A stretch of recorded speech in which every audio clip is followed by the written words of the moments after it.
أما بعد فأعوذ بالله من الشيطان الرجيم بسم الله الرحمن الرحيم يا أيها الذين آمنوا لا تقدموا بين يدي الله ورسوله سبحان ربك رب العزة عما يصفون وسلام على المرسلين والحمد لله رب العالمين اللهم صل على سيدنا محمد وعلى آل سيدنا محمد وبارك وسلم اللهم صل على سيدنا محمد وعلى آل سيدنا محمد وبارك وسلم اللهم صل على سيدنا محمد وعلى آل سيدنا محمد وبارك وسلم 26واں سپارہ سورہ حجرات.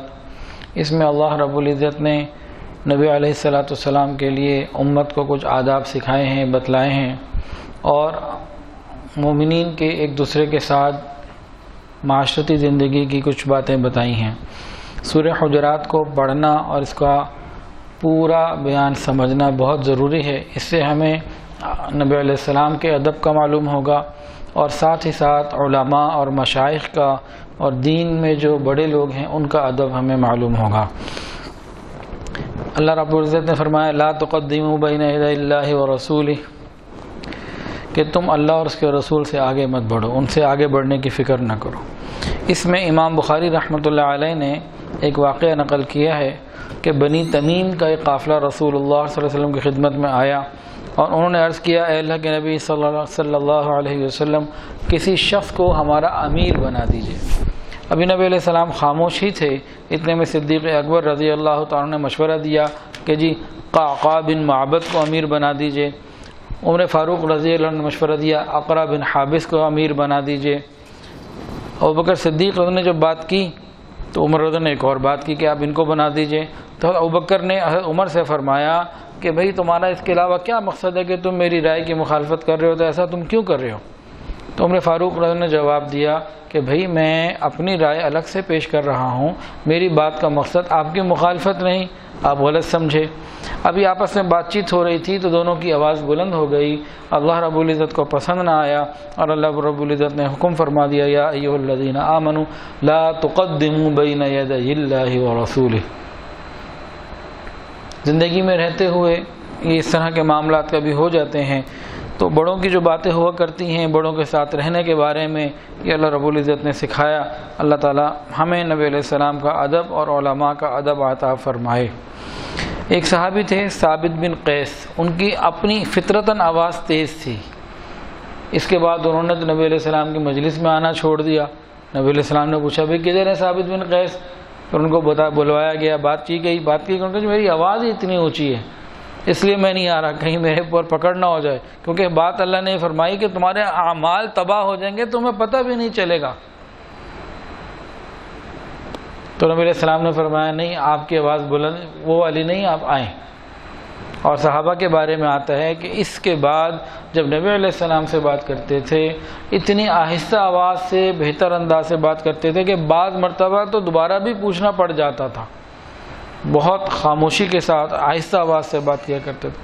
تو بڑوں سے مشائخ سے بات کرنے کا ادب اس کے اندر سکھایا گیا. اسی صورت کے اندر ایک اور بھی بہت اہم بات فرمایا یا ایھا الذین آمنوا ان جاءکم فاسق بنبأ فتبینوا ان تصیبوا قوما بجہالۃ فتصبحوا علی ما فعلتم نادمین. اے ایمان والو، اگر تمہارے پاس کوئی فاسق خبر لے کر آئے تو تم اچھی طرح تحقیق کر لو، ایسا نہ ہو کہ تم نادانی کی وجہ سے کسی قوم کو تکلیف پہنچا دو اور پھر تمہیں اپنے کیے پر شرمندگی ہو. یہ اس آیت کا مفہوم ہے. معالم التنزیل تفسیر ہے، اس میں یہ لکھا ہوا ہے کہ یہ آیت جو ہے ولید بن عقبہ بن ابی معیط کے بارے میں نازل ہوئی. واقعہ یوں پیش آیا کہ نبی علیہ السلام نے ان کو قبیلہ بنو مستلق کی زکوٰۃ کو وصول کرنے بھیجا. نبی علیہ السلام صحابہ کو مختلف جگہ بھیجتے تھے کہ بھی فلاں فلاں علاقوں میں سے جاؤ اور جو مالدار لوگ ہیں ان سے زکوٰۃ کو وصول کرو. یہ چل پڑے نبی علیہ السلام کی بات کو لے کر. لیکن ان کا اسلام لانے سے پہلے قبیلہ بنو مستلق سے نہ کچھ آپس میں کلیش تھا، کوئی گڑبڑ لڑائی تھی، کچھ اختلاف تھا. تو یہ جب جا رہے تھے تو آگے سے وہ لوگ آئے، ان کو معلوم ہوا کہ جناب رسول اللہ صلی اللہ علیہ وسلم کا قاصد آ رہا ہے. انہوں نے آگے بڑھ کر ہم سوچا کہ ہم اس کا استقبال کریں، ہم اکرام کریں، عزت دیں. وہ آگے آئے، ان کے دل میں شیطان نے وسوسہ ڈال دیا، یہ آگے آ رہے ہیں، یہ لگتا ہے تمہیں مارنے آ رہے ہیں، یہ درمیان میں واپس ہو گئے۔ دل میں ایک ارادہ پیدا ہوا، ابھی دلیل کوئی نہیں تھی، واپس آ گئے۔ اچھا، واپس آ کے نبی علیہ السلام کی خدمت میں عرض کر دیا کہ ان لوگوں نے زکوٰۃ دینے سے انکار کر دیا اور مجھے قتل کے لیے آمادہ ہو گئے۔ نبی علیہ السلام کو جب یہ خبر ملی تو آپ کو ناگواری ہوئی اور آپ نے ان سے جہاد کرنے کا ارادہ کر لیا۔ ان لوگوں کو جب علم ہوا تو وہ لوگ نبی علیہ السلام کی خدمت میں حاضر ہوئے اور کہا کہ ہم تو بطور استقبال کے لیے نکلے تھے، ہمارا ارادہ یہ تھا جو اللہ کا حکم ہے، جو نبی کا حکم ہے اس کو پورا کریں، زکوٰۃ ادا کریں، تو ہمارا تو یہ ارادہ تھا، ہمارا تو کوئی اور ارادہ نہیں تھا۔ تو اللہ اور اس کے رسول کے غصے سے ہم پناہ مانگتے ہیں۔ حضور پاک صلی اللہ علیہ وسلم نے ان لوگوں کی بات کا بھروسہ نہ کیا، بلکہ حضرت خالد بن ولید رضی اللہ عنہ کو بھیجا کہ جاؤ ان کے علاقے میں ان لوگوں کے حالات دیکھو، اگر یہ واقعتاً مطیع اور فرما بردار مسلمان ہیں، زکوٰۃ دیتے ہیں تو الحمدللہ لے آئیے، اور اگر کوئی مسئلہ اور ہے، گڑبڑ کوئی کر رہے ہیں تو پھر ان کے ساتھ وہ معاملہ کرے جو غیر مسلموں کے ساتھ ہوتا ہے۔ خالد بن ولید رضی اللہ عنہ تشریف لے گئے، وہاں ان لوگوں نے ان کا اکرام کیا، جو اموال تھے، زکوٰۃ تھی، وہ سب ادا کی، اور انہوں نے آ کے رپورٹ دی کہ اللہ کے نبی وہ لوگ تو بالکل ٹھیک ہیں، کسی قسم کی کوئی خرابی کی بات مجھے تو ملی نہیں۔ اس کے بعد پھر یہ آیت نازل ہوئی، یا ایھا الذین آمنوا ان جاءکم فاسق بنبأ، جس میں ایمان والوں کو بتایا کہ ہر بات بھروسہ کرنے کے قابل نہیں ہوتی، کوئی فاسق آدمی تمہارے پاس کوئی خبر لائے تو اچھی طرح تحقیق کر لیا کرو۔ یہاں اس بات کو پوری تفصیل کو بتانے کا مقصد یہ تھا، آج سوشل میڈیا کے اوپر، موبائل کے اوپر ہر طرف سے جو ہے نا قرآن، حدیث اور دین کے بارے میں ڈیٹا آتا چلا جا رہا ہے، آتا چلا، میرا خیال ہے کوئی منٹ تو بہت دیر کی بات ہے، سیکنڈ نہیں گزرتا اپلوڈنگ چل رہی ہے۔ جو دین کے صحیح سمجھنے والے لوگ ہیں وہ بہت تھوڑے ہیں جو ابھی سوشل میڈیا پر آئے ہیں، اور جو باطل ہے وہ بہت زیادہ ہے۔ بہت سارے یہودی، عیسائی اور پتہ نہیں کون کون سے غیر مسلم، وہ قرآن حدیث میں سے کوئی بات اوپر نیچے کی اپنے حساب سے گھما پھرا کے بھیج دیتے ہیں، نیچے قرآن حدیث یا کوئی ریفرنس ڈال دیتے ہیں اور مسلمان لڑ پڑتے ہیں، خراب ہوتے ہیں۔ تصدیق کیے بغیر ہمیں کوئی میسج آیا، بات لکھی ہوئی تھی، اس پہ لکھا ہوا ہے حضرت علی رضی اللہ تعالیٰ عنہ، اور آپ نے آگے بھیج دی، اب آپ ذمہ دار ہو گئے۔ اگر وہ بات حضرت علی کی نہیں تھی تو آپ گناہ گار ہو گئے۔ کوئی بھی چیز آئے بغیر تصدیق کے آگے بھیج دینا، حدیث کے اندر آتا ہے آدمی کے جھوٹا ہونے کے لیے یہی کافی ہے کہ وہ سنی سنائی بات بغیر تصدیق کے آگے بھیج دے۔ اب ہمیں موبائل پہ بے شمار چیزیں آ رہی ہیں اور ہم ثواب سمجھ کے بھیجتے چلے جا رہے ہیں۔ سمپل سی بات ہے کہ ہم خود دلیل دے رہے ہیں کہ ہم جھوٹے لوگ ہیں اگر تحقیق ہم نہیں کر رہے۔ یا تو کوئی عالم ہے، مفتی ہے، پوری سمجھ رکھتا ہے، وہ دیکھ کے چھان پھٹک کے بھیج دے۔ ہمارے موبائل پہ، واٹس ایپ کے گروپس میں اور سوشل میڈیا کی جتنے بھی ہماری چیزیں ہیں، ہر آنے والی چیز ٹھیک نہیں ہے، بہت ساری چیزیں غلط ہیں جو دین کے نام سے ہیں، یہ بات حقیقی ہے۔ اب کیا کریں؟ دو باتیں رہ گئیں، ایک تو یہ کہ ہر چیز کو تصدیق کروائیں۔ ہمارے موبائل میں ہر آدمی 150 گروپ میں ایڈ ہے اور ہر گروپ میں 20، 30، 50، 100 چیزیں آ رہی ہیں، تو وہ تحقیق کے لیے ایک پورا ریسرچ کاؤنٹر قائم کر لے اپنے گھر میں اور 2-3 علماء کو رکھ لے اور ہر وقت تحقیق ہی چلتی رہے گی، اور کوئی کسی دنیا کا کام نہیں ہم کر سکیں گے، یہی کام رہ جائے گا۔ اتنا ڈیٹا آ رہا ہے، اتنا ڈیٹا آ رہا ہے، کس کی کتنی تحقیق کریں؟ مجھے دن رات لوگ بھیجتے ہیں، میں تو اب تنگ آ گیا ہوں۔ پہلے تو شروع میں اتنا نہیں تھا لوڈ، اب ہر آدمی تھوڑی دیر بعد یہ تحقیق کریں، یہ ٹھیک ہے، یہ ٹھیک ہے، یہ ٹھیک ہے، اتنا لوڈ آ گیا کہ میں خود تنگ آ گیا۔ میں سوچتا ہوں کہ بعض علماء جو اہل حق ہیں وہ میڈیا پر آئے ہیں، ویڈیو بیان پر آئے ہیں، ان کی بات کتنی اثر رکھتی ہے؟ جو غلط لوگوں کی باتیں اتنی تعداد میں آتی چلی گئی ہیں، ان کی بات کہاں تک پہنچ سکے گی؟ کتنے لوگوں تک پہنچ سکے گی؟ اتنی بے فضول چیزیں مستقل آئی چلی جا رہی ہیں۔ اب اس کا حل کیا ہے؟ میرے نزدیک اس کا حل یہ ہے، میں تو سب کو یہ سمجھانے کی کوشش کرتا ہوں کہ بھائی آپ ایک دفعہ تحقیق کر لیں ان علماء کے بارے میں جو مستند ہیں، ان ویب سائٹس کے بارے میں، سوشل میڈیا کے ان چینلز کے بارے میں جو مستند ہیں، اور ان تک اپنے آپ کو محدود کر لیں اگر اپنے ایمان کو بچانا ہے۔ ورنہ ایمان نہیں بچے گا۔ ہر آنے والی چیز کو پڑھنا اور دیکھنا اور پھر اس کی تحقیق کرنا بڑا مشکل کام ہو گیا۔ اس لیے ہم اپنی فکر کریں، اپنے ایمان کی، اپنی نسلوں کے ایمان کی فکر کریں۔ ہر چیز کو دیکھنا پڑھنا یہ ہمارے لیے تکلیف کا ذریعہ بنے گا۔ اللہ کرے یہ بات ہمیں سمجھ میں آ جائے۔ اللہ اکبر کبیرہ۔ آگے فرمایا وَاعْلَمُوا أَنَّ فِيكُمْ رَسُولَ اللَّهِ لو يطيعكم في كثير من الأمر لعنتم ولكن الله حبب إليكم الإيمان وزينه في قلوبكم وكره إليكم الكفر والفسوق والعصيان أولئك هم الراشدون۔ ان آیات میں یہ بتایا جا رہا ہے کہ اللہ تعالیٰ اور اللہ کے رسول جو تمہیں حکم دیتے ہیں اس میں ان کی مصلحت ہوا کرتی ہے، اور اللہ کے رسول جو تمہیں کوئی حکم دیتے ہیں تو ان میں ان کی کوئی مصلحت ہوا کرتی ہے، اور اللہ کی مدد اپنے رسول کے ساتھ ہوا کرتی ہے۔ بعض موقعوں میں تم بھی مشورے دیتے ہو، لیکن تمہارے مشورے ہر دفعہ نتائج کے اعتبار سے ٹھیک نہیں ہوتے، لہذا رسول اللہ صلی اللہ علیہ وسلم تمہارے مشوروں کو قبول نہیں کرتے، تو تم اس سے پریشان نہ ہو، دل چھوٹا مت کرنا۔ اگر وہ تمام امور میں تمہاری رائے پر چلنے لگیں تو بہت سی باتیں ایسی ہوں گی کہ تمہارے لیے پریشانی ہوگی، تمہارے لیے نقصان کا ذریعہ ہوگا۔ اس میں یہ بتایا گیا کہ امیر کے ساتھ اللہ تعالیٰ کی مدد ہے، رسول کے ساتھ اللہ کی مدد ہے۔ کوئی امیر ہے، کسی جماعت کا ہے، کسی ادارے کا ہے، اس کے ساتھ اللہ کی مدد ہے۔ ساتھی مشورہ دیتے ہیں، ضروری نہیں ہے کہ ہر مشورے کو اسی طریقے سے قبول کر لینا یہ امیر کے لیے ضروری بھی ہو۔ امیر کو اللہ نے ایک خاص انعام دیا ہوتا ہے، آپ یوں سمجھ لیجئے اس کا ویژن بڑا ہو جاتا ہے، وہ اوپر سے دیکھ رہا ہوتا ہے، ہم لوگ نیچے سے دیکھ رہے ہوتے ہیں، ہم سمجھ نہیں پاتے ہر وقت ہر بات کو۔ ایک بڑا پیارا واقعہ، ایک دفعہ ایک صحابی کو، نوجوان صحابی تھے، ان کو ایک لشکر کا امیر بنا کے نبی علیہ السلام نے بھیج دیا کہ بھی فلاں کوئی لڑائی تھی وہاں بھیج دیا، اور اس لشکر میں عمر فاروق رضی اللہ تعالیٰ عنہ بھی ہیں، جلیل القدر صحابی، ابو بکر صدیق رضی اللہ تعالیٰ عنہ میں سب سے بڑے صحابی، ابی بن کعب رضی اللہ تعالیٰ عنہ یہ بھی جلیل القدر صحابی، بڑے بڑے صحابہ، اکابر صحابہ موجود ہیں، لیکن امیر آپ نے ایک نوجوان کو بنا دیا۔ کبھی کبھی بڑوں کی تربیت بھی ضروری ہوتی ہے، مطلب تربیت کا یہ ایک انداز ہے۔ اچھا اب امیر تو وہ بن گئے، نوجوان غالباً عمرو بن عاص رضی اللہ عنہ نام تھا، چل پڑے۔ راستے میں نماز کا وقت آیا، مصلی پہ آ کے کھڑے ہو گئے، میں نے نماز پڑھانی ہے۔ لوگوں نے کہا ابی بن کعب جیسے قاری موجود ہیں، عمر بن خطاب موجود ہیں، ابوبکر صدیق، اتنے بڑے بڑے لوگ موجود ہیں، آپ ان کو آگے بڑھائے۔ امیر میں ہوں کہ وہ؟ امیر کون ہے؟ کہ جی آپ ہی ہیں، پھر میں پڑھاؤں گا۔ لوگوں کو بڑا غصہ چڑھا کہ بھئی اس نوجوان کو ایسا نہیں کرنا چاہیے تھا، لیکن امیر تھے، چپ رہے کہ نبی علیہ السلام نے کہا امیر کی اطاعت کرنی ہے، تو چلتا رہا معاملہ۔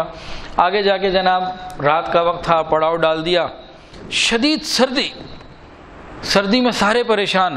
لوگوں نے کہا ہمیں آگ جلانے کی اجازت دے دیجئے، ان کا حکم آگے آگ کوئی نہیں جلائے گا۔ لوگوں نے کہا جناب آگ کی اجازت دے دیجئے، اتنی شدید سردی ہے، ٹھٹر کے کوئی مر ہی نہ جائے، کوئی بیمار ہو جائے، کوئی مسئلہ ہو جائے، سفر بھی ہے، سردی بھی ہے، ٹھنڈ بہت ہے۔ کہ نہیں، اجازت نہیں ہے۔ اب ابوبکر صدیق رضی اللہ عنہ بھی آئے، عمر فاروق بھی آئے، بھائی آگ جلانے کی اجازت دے دیں۔ کہ بالکل نہیں۔ کبھی آپ کیوں اجازت نہیں دیتے؟ لوگ سردی سے پریشان ہو رہے ہیں، ٹھٹر رہے ہیں، کیوں اجازت؟ کیا امیر میں ہوں کہ آپ؟ وہی امیر آپ ہی ہیں۔ اچھا بھی ٹھیک ہے، آگ بھی نہیں جلائی۔ اب ساری رات ٹھٹرتے رہے۔ اگلے دن صبح دشمن سے مقابلہ ہوا، دشمن بھاگ گیا، لڑائی ہوئی اور شکست کھائی، دشمن نے بھاگ گیا۔ اب اکابر صحابہ ان کو مشورہ دے رہے ہیں، نوجوان امیر کو، اب آپ ان کا پیچھا کیجئے اور ان کا مزید بھی ان کی جو ہے نا اسٹرینتھ کو کمزور کیجئے۔ ہوتا تھا کہ مقابلے کے بعد پھر پیچھے جایا جاتا تھا۔ انہوں نے کہا نہیں، واپس چلو، واپس مدینہ چلو۔ اب صحابہ بڑے بڑے کہہ رہے ہیں کہ بھائی پیچھے جائے، موقع ہے اس وقت تو، اور ان کو بھگانا چاہیے۔ کہ نہیں، واپس چلو۔ بھائی کیوں نہیں جا رہے؟ کہ امیر میں ہوں کہ آپ؟ بھائی آپ ہی امیر ہیں، بھائی واپس چلو۔ تو ایک واقعہ اور بھی ہوا تو میں سنانا نہیں چاہ رہا، 4 موقعوں پہ اس طرح کا معاملہ ہوا۔ یہ آگے مدینہ پہنچے۔ اب نبی علیہ السلام کی خدمت میں تو شکایتوں کے انبار لگ گئے نا، کہ یہ کسی کی مانتے نہیں، کسی کی سنتے نہیں، بڑوں کا ادب نہیں، کچھ نہیں، ہم نے یہ مشورہ دیا، ریجیکٹ کر دیا، یہ بھی چھوڑ دیا، یہ بھی چھوڑ دیا۔ نبی علیہ السلام نے بلا لیا، ہاں بھائی آپ کو امیر بنایا تھا تو یہ تو سب ناراض ہو رہے ہیں، تو آپ نے مسلح پہ کیوں کھڑے ہو گئے؟ بڑوں کو کیوں موقع نہیں دیا؟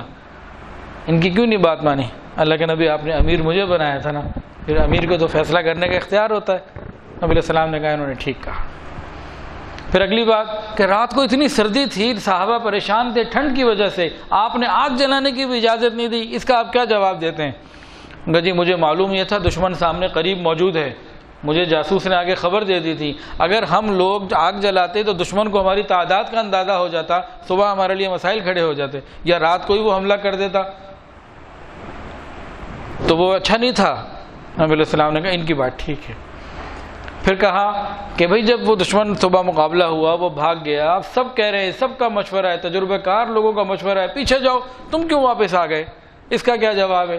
کہنے لگے مجھے جاسوسوں نے یہ خبر دی تھی، پیچھے ان کی کمک آ رہی ہے، آپ نے جس مقصد کے لیے بھیجا تھا، جس لشکر سے لڑائی کے لیے بھیجا وہ پورا ہو گیا، وہ بھاگ گیا، اب اگر ہم اس کے پیچھے جاتے، ہماری اپنی تعداد صرف اس لشکر کے حساب سے مناسب تھی اور کام بھی ہمارا پورا ہو گیا تھا، ہم مزید آگے پیش رفت کرتے، ان کی کمک ملتی اور بڑھ جاتے، ہمارے لیے مسائل کھڑے ہو سکتے تھے۔ اب یہ جو ہارے ہوئے جائیں گے تو پیچھے والوں کا مورال اور خراب ہی ہونا ہے، انہوں نے پھر آگے نہیں آنا، تو بغیر لڑائی کے وہ ہمارا مسئلہ حل ہو جائے گا، اور ہم آگے جاتے تو دوبارہ پھر ہمیں تلواریں نکالنی پڑتی، پھر نیا مسئلہ شروع ہوتا۔ تو میرے پاس تو یہ رپورٹ تھی انٹیلیجنس کی، نبی علیہ السلام نے ٹھیک کیا انہوں نے۔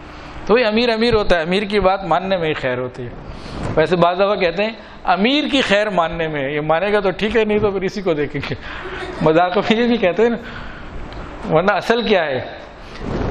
امیر کی بات ماننے میں خیر ہے، لیکن مذاق میں کبھی کہتے ہیں امیر کی خیر ماننے میں، مانے گا تو ٹھیک ہے، نہیں تو پھر اس کو دیکھ لیں گے۔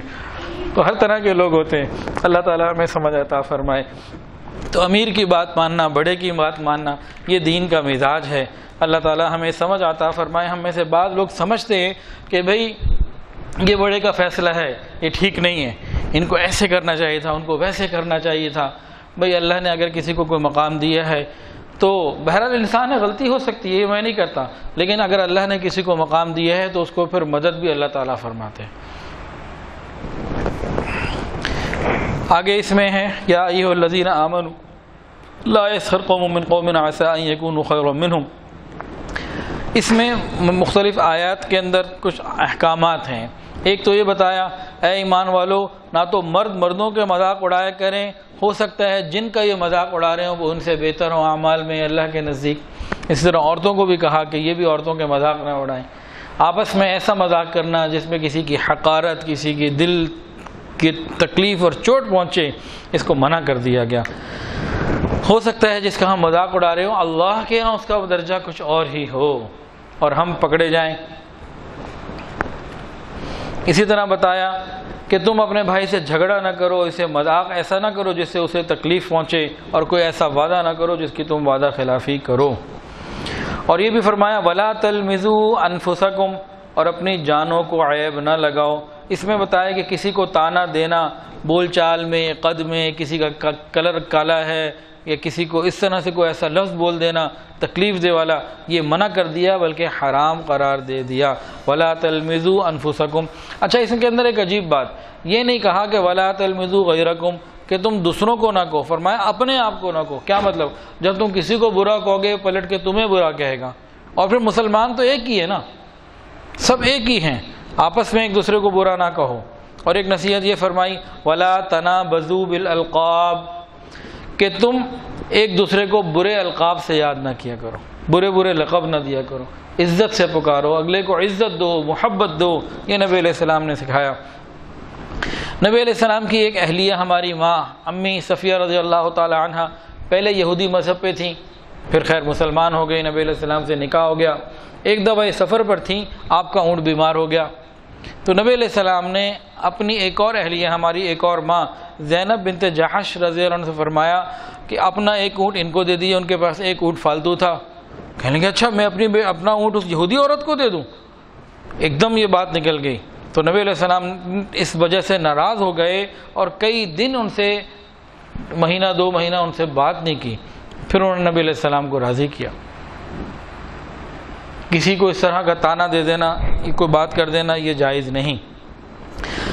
اس آیت کے اندر حضرت عبداللہ ابن عباس رضی اللہ عنہ فرماتے ہیں کہ اس کا مطلب یہ ہے، مراد یہ ہے کہ کسی شخص نے اگر کوئی گناہ کیا ہو کوئی پرانا اس کا عمل ہو، مثلا کوئی چور تھا اب توبہ طائب ہو گیا، زانی شرابی تھا، ڈاکو تھا، والدین کا نافرمان تھا، کوئی پرانا گناہ تھا جو کرتا تھا، یا بے پردہ عورت تھی، پہلے پردہ نہیں کرتی تھی اب پردہ شروع کر دیا. فرمایا کہ اس میں یہ بتایا جا رہا ہے اگر کوئی شخص پہلے گناہ کوئی کرتا تھا، لوگوں کے علم میں تھا، وہ توبہ طائب ہو چکا ہے، یہ بات بھی لوگوں کے علم میں آ گئی، اس کی توبہ کرنے کے بعد پرانی کسی چیز کا طعنہ دینا یہ منع کر دیا گیا، یہ جائز نہیں. اور بتایا کہ یہ طعنہ دینے والا اس وقت تک نہیں مرے گا جب تک کہ یہ اسی گناہ میں مبتلا نہ ہو جائے جس کا یہ طعنہ دے رہا تھا اس کو، جو توبہ کر چکا. اگر ایک آدمی نے توبہ کر لی، اللہ ناراض ہو جاتے ہیں کہ بھئی تم اس کو کیوں اب برا بھلا کہتے ہو، میں مجھ سے صلح کر چکا، میں اس کے گناہوں کو معاف کر چکا، تم کون ہوتے اس کو برا کہنے والے. تو اس میں اس کو منع کیا گیا. ایک نصیحت یہ فرمائی، یا ایھا الذین آمنوا اجتنبوا کثیرا من الظن ان بعض الظن اثم. اے ایمان والو تم آپس میں بدگمانیاں کرنے سے بچو، بہت سے گمان کرنے سے بچو کہ بے شک بعض گمان گناہ ہوتے ہیں. یہاں کیا فرمایا کہ تم بہت زیادہ گمان کرنے سے بچو، بعض گمان گناہ ہوتے ہیں. یہ بات سننے کے بعد ہر مومن کے اوپر یہ بات واجب ہو گئی تو معلوم کرے کہ کون سا گمان اچھا ہے اور کون سا گمان برا ہے، کیونکہ سارے برے نہیں ہوتے، بعض برے ہوتے ہیں. اب پتہ ہوگا تو بات بنے گی. اس کی لمبی تفصیل ہے، بدگمانی کے اوپر پورا ایک تفصیلی بیان ہے. خلاصہ یہ ہے انسان اللہ سے بدگمانی نہ کرے، اللہ کے بندوں سے بدگمانی نہ کرے، اچھا گمان رکھے. جیسے میں اگر یہ گمان کر لوں کہ بھئی آج آپ نے جو ہے وہ آپ تہجد گزار ہیں، اب آپ ہیں یا نہیں، مجھے اس گمان کا فائدہ مل گیا، ثواب مل گیا. میں کہوں گا جی آپ تو چور ہیں، ڈاکو ہیں، فلاں ہیں، کچھ اور ہیں، تو اس کا مجھے گناہ مل جائے گا. اور مجھے قیامت کے دن ثابت کرنا پڑے گا کسی کے بارے میں برا گمان بغیر کسی شرعی اور مضبوط دلیل کے، قوی دلیل کے، یہ بہت بڑا گناہ ہے. اور ہم عام طور سے بس دل کی سوچ کے اوپر ہی کوئی نہ کوئی کہیں سے کوئی بات پتہ لگی، اندر ہماری کہانی موجود ہوتی ہے، اس کو فٹ کر کے پوری ایک عمارت بنا دیتے ہیں، بدگمانیوں کی پوری بلڈنگ تیار ہوتی ہے. اللہ تعالی ہماری حفاظت فرمائے. یہ بدگمانی کی وجہ سے انسان بعض مرتبہ بڑی نیکیوں سے محروم ہو جاتا ہے. مسلمانوں کے ساتھ حسن ظن رکھنا چاہیے، ہر ایک کے ساتھ حسن ظن رکھنا چاہیے. اور اگلی نصیحت یہ فرمائی، ولا تجسسوا، تم دوسروں کے عیب نہ تلاش کرتے پھرو، دوسروں کی ٹو نہ لگاتے پھرو، یہ بھی منع کر دیا گیا. ایک حدیث کے اندر آتا ہے عیب چھپانے کے بارے میں کہ جس نے کسی کی کوئی ایسی چیز دیکھ لی جس کے ظاہر ہونے کو اچھا نہیں سمجھا جاتا، اس دیکھنے والے نے اس کو چھپا لیا، اللہ تعالیٰ اس کو ایسا ثواب دیں گے جیسے اس نے کسی زندہ دفن کی ہوئی لڑکی کو زندہ کر دیا. قریش مکہ لڑکیوں کو زندہ درگور کر دیتے تھے، اس کو بچا لینا، اس کو لے آنا، اس کی نیکی کو بتایا کہ اس بندے کو ملے گی جس نے کسی کا عیب دیکھا اور اس کو چھپا لیا. ہمارا کیا ہوتا ہے، کسی کا عیب دیکھا، اس کے بعد اس میں 2-4 نمک مرچ مسالے لگائے اور اس کو مزید آگے بڑھا دیا، اگلے نے اور آگے بڑھا دیا، اگلے نے اور آگے بڑھا دیا، ایک پوری سیریز چل پڑتی ہے. اور ایک نصیحت یہ فرمائی، ولا یغتب بعضکم بعضا، کہ تم ایک دوسرے کی آپس میں غیبت نہ کیا کرو. غیبت کسے کہتے ہیں؟ آج تو نمازی کیا، حاجی کیا، دیندار کیا اور بے دین کیا، سب اس کے اندر مبتلا ہیں. غیبت کہتے ہیں کہ نبی علیہ السلام نے صحابہ نے نبی علیہ السلام سے فرمایا تھا، ابو ہریرہ سے، کہ رسول اللہ صلی اللہ علیہ وسلم نے صحابہ سے سوال فرمایا، نبی علیہ السلام نے صحابہ سے سوال فرمایا، کیا تم جانتے ہو کہ غیبت کیا ہے؟ انہوں نے کہا اللہ اور اس کے رسول ہی زیادہ جاننے والے ہیں. فرمایا کہ تمہارا اپنے بھائی کو اس طرح یاد کرنا کہ اسے برا لگے، یہ غیبت ہے. وہ بھائی موجود نہیں ہے اور اس کے بارے میں کوئی ایسا ذکر کرنا کہ اس کو معلوم ہو جائے کہ میرے پیچھے میری یہ بات کی گئی، اسے برا لگے، فرمایا یہ غیبت ہے. تو ایک شخص نے پوچھا، جو بات اگر میں اپنے اس بھائی کی بیان کروں وہ اس کے اندر موجود ہو تو پھر اب اس بارے میں آپ کیا ارشاد فرماتے ہیں؟ فرمایا اگر تیرے بھائی میں وہ عیب موجود ہے تبھی تو وہ غیبت ہے، اگر وہ نہیں ہے تو پھر بھی بیان کر رہا ہے کہ وہ ہے اس کے اندر، تو پھر یہ بہتان ہو جائے گا. غیبت سچی بات کو کہتے ہیں، غیبت جھوٹ نہیں ہوتا، لیکن وہ ایسا سچ ہوتا ہے جو کسی کے دل کو تکلیف پہنچا رہا ہوتا ہے.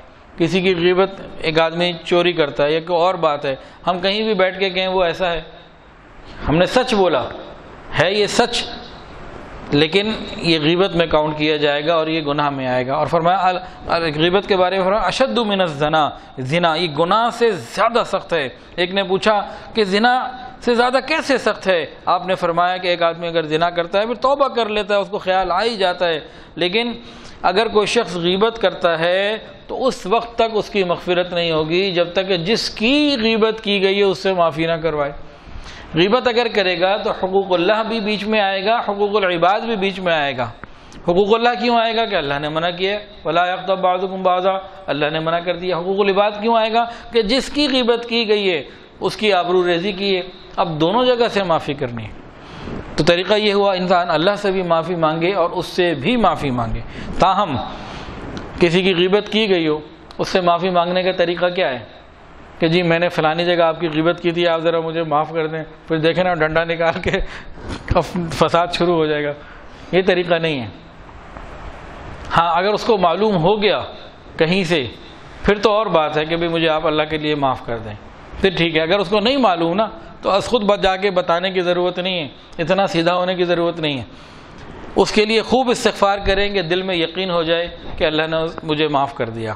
خوب استغفار کریں اور آپس میں بات چیت میں بھائی ہم کمزور لوگ ہیں، حقوق کی کمی کوتاہی ہو جاتی ہے، اللہ کے لیے مجھے معاف کر دیں، چلو بھی کہا سنا معاف، کوئی کمی بیشی ہو معاف کر دیں۔ اس طرح کی معافیوں سے بھی کافی درجے میں بچت ہو جاتی ہے۔ نبی علیہ السلام نے فرمایا جس رات مجھ کو معراج کرائی گئی ایسے لوگوں پر میرا گزر ہوا جن کے ناخن تانبے کے تھے اور اپنے چہروں کو اور سینوں کو چھیل رہے تھے، تانبے کے ناخن سے اپنے چہروں کو اور سینوں کو چھیل رہے تھے۔ میں نے پوچھا جبرائیل علیہ السلام سے یہ کون ہے، بتاؤ تو صحیح۔ ان کا یہ وہ لوگ ہیں جو غیبت کیا کرتے تھے، دوسروں کی بے آبروئی کیا کرتے تھے۔ اللہ تعالی ہماری حفاظت فرمائے۔ تو غیبت سے بھی بچنے کی انسان کو فکر کرنے کی ضرورت ہے۔ اور آگے فرمایا ان اکرمکم عند اللہ اتقاکم۔ اللہ رب العزت نے یہ قبائل بنایا ہے، یہ سب چیزیں جو نظام بنایا ہے یہ سب تعارف کے لیے ہے۔ یہ چودھری صاحب ہیں، یہ ملک صاحب ہیں، یہ فلاں ہیں، یہ قریشی ہیں، یہ عجمی ہیں، یہ عربی ہیں، یہ کون ہیں، یہ سب چیزیں عموماً تعارف کے لیے بتائی گئیں، لیکن اللہ کے ہاں درجہ کس کا ہے؟